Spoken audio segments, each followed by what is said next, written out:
In this video, we're going to continue looking at the topics from Chapter 5, which is on metabolism, energy, and enzymes. So this will be on Section 5.2. And so what we'll look at here then is enzymes and metabolic pathways.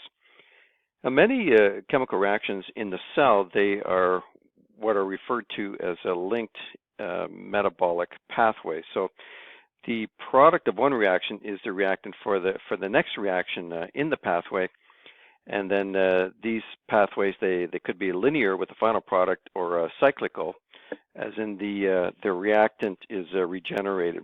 As a matter of fact, the ATP-ADP cycle is an example of that, albeit for ADP and ATP, the whole purpose of that one is providing energy for other reactions to take place.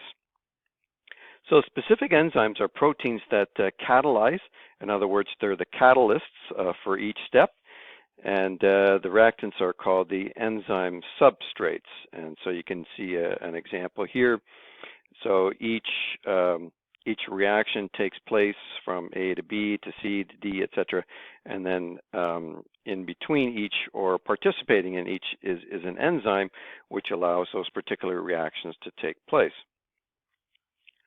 For a chemical reaction to take place, the energy of activation has to be overcome. And most reactions, when you look at them, the energy of activation is significantly high, but the action of an enzyme is to reduce that energy of activation. And so for the reactions to take place, the energy of activation is lowered through the use of an enzyme, and so therefore the reaction will proceed. For many reactions, if there were no enzymes, the energy of activation is too high to simply overcome on its own, and so many of these reactions would not take place were it not for the enzymes allowing them to do so. So, and even as it's mentioned here, even if the delta G is negative, the energy of activation still has to be overcome, and so enzymes speed up the rate of reaction by lowering the energy of activation barrier.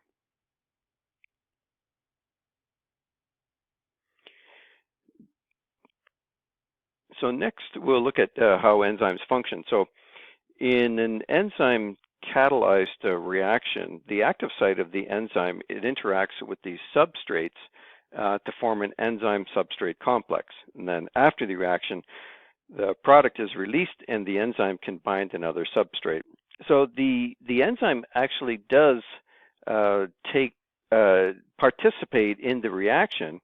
However, the enzyme emerges from that reaction unchanged. Which is not the case for the substrates, which in this case the substrates, they combine to form a new product. But the enzyme is left unchanged after the reaction has taken place. And so with the induced fit model, when a substrate binds to an enzyme, the active site undergoes a slight change in shape. And that's referred to as the induced fit model to form the enzyme substrate complex. And you can see an example of it here. And oftentimes when that does occur, the change in the shape of the enzyme allows other substrates to participate in the reaction. So once you get this kind of change in the enzyme, then it allows other substrates to go into position in order for a reaction to take place. Some enzymes we refer to specifically, and so here's a list of them here. So for example, enzymes with specific substrates, for example, a lipid, the enzyme that participates in that would be a lipase. Starch would be an amylase, maltose, again, which is a disaccharide comprised of two glucose molecules joined together, The enzyme involved in that is maltase. With the ribonucleic acid, the enzyme there is a ribonuclease, and then lactose. In order to break that down, it requires the enzyme called lactase. Now, the factors that affect the speed of the enzyme, so there are several factors here that can do this. First of all, the amount of substrates that are present for the reaction, some environmental conditions such as temperature and pH, the enzyme activation and inhibition, and the presence of cofactors. So we'll look at each of these in a little bit more detail. So first of all, with substrate concentration, generally enzyme activity increases as substrate concentration increases, and that's because there are more collisions between the enzyme and the substrate molecules. Also, more substrate molecules are available then to fill more active sites of enzymes. But there is a maximum, so once all of the active sites on the enzymes are filled with substrates, then the reaction can't go any faster than that. So at a certain point, just adding more substrate is not going to increase the reaction rate. Then temperature and pH. So as temperature increases, generally enzyme activity also increases because there are more effective collisions between the enzyme and substrate. Above a certain temperature, the enzyme will no longer be active because it is denatured, and then it cannot bind with substrates. So here's some examples that they're referring to here. And you can see by the temperature graph that there is an optimal temperature at which enzymes react, and it's no surprise that it would be in the area of 40 degrees Celsius. Also, with ectothermic animals, they often have to modify their body temperature in order for many reactions to take place, and especially when it comes to digesting their food, that they can't be too cold or too warm for digestion to take place. So they often have to go in between sun and shade in order to find that optimum temperature in order to digest their food. With endothermic animals, it's much easier because they can regulate their body temperature, and so that's a much more efficient method, of course, because the optimal temperature can be modulated more easily that way. So every enzyme, it also has an ideal pH where activity is the greatest. So the protein is in a configuration that makes it most active. And then changes in pH, they can disrupt normal interactions such as hydrogen bonding, causing a change in enzyme shape and then a decrease in activity. So extreme pH changes can cause denaturation or denaturation. And then you can see a graph here of temperature and reaction rate of a couple of different enzymes. Also, with enzyme activation, some enzymes, they do not need to always be active in the cell, and they can exist in an inactive form, actually. So when the cell signals a need for the enzyme, then the inactive form is changed to an active form. And there are different ways that this can occur. So the interaction with another protein or molecule can bring that about. The removal of part of the protein can also do that, or the addition or removal of one or more phosphate groups. For example, kinase enzymes, they add phosphates to proteins.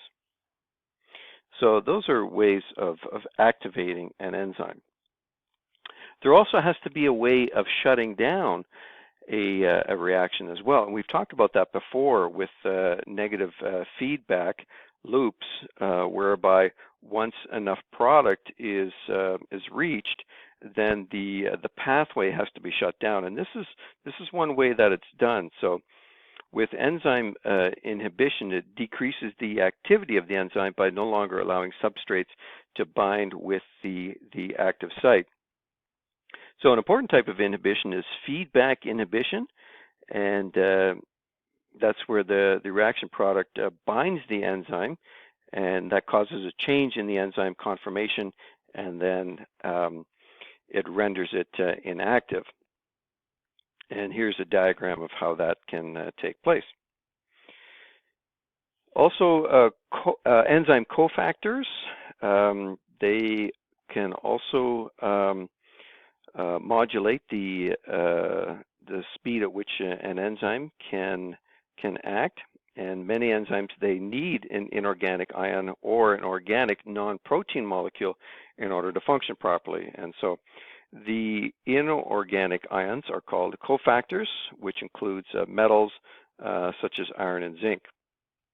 The organic non-proteins are called coenzymes and may contribute atoms to the reactions. Vitamins, there are small organic molecules required in our diet that are often components of coenzymes. For example, the vitamin niacin is part of the coenzyme NAD. So those are some of the ways that enzymes act, and how the enzymes can affect a reaction, allowing them to take place, and they can participate in the reaction, or they participate in the reaction and allow them to take place much more quickly, or if not, sometimes many reactions would not take place at all were it not for the action of enzymes. And here are some of the key terms that we looked at, and some of the key concepts here as well, just summarized for you to look at your leisure. And so we will continue looking at some of these topics with the next section.